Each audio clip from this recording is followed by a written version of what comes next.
Hey guys, Russ Sadikoff with Team Russ Homes, and today we will talk about the EMD. EMD stands for Earnest Money Deposit. Earnest Money Deposit is typically 3% of the purchase price and is due at the time when your offer is accepted.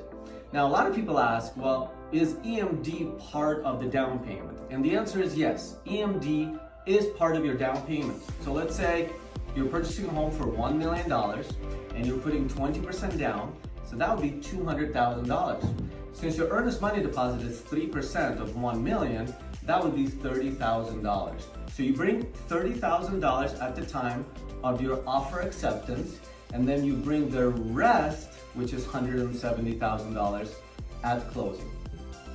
So again, you put the earnest money deposit into escrow when your offer is accepted, and you bring the rest of the down payment at closing. Many people wonder, well, why is earnest deposit necessary? Why can't I just bring the whole amount at closing? Well, earnest money deposit gives the seller a sense of security by you depositing this amount into the escrow as soon as your offer is accepted. This is why EMD is also called good faith deposit.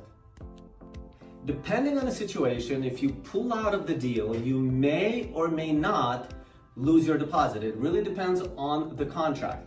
So let's say you are a day before closing and all of your contingencies are removed and you decide, hey, you know what, there's a better house across the street, I really like that one, and change your mind and cancel or rescind the contract, you will likely lose your deposit.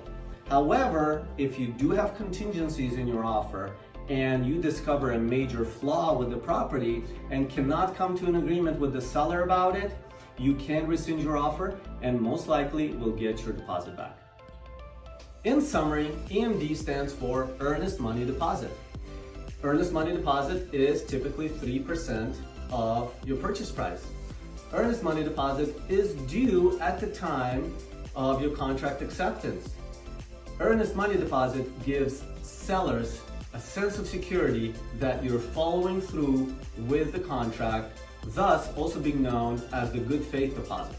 And finally, depending on the structure of your contract, you may or may not get your earnest money deposit back if you rescind the deal. Hope this was useful, and if you'd like to discuss EMD in more detail, give us a call.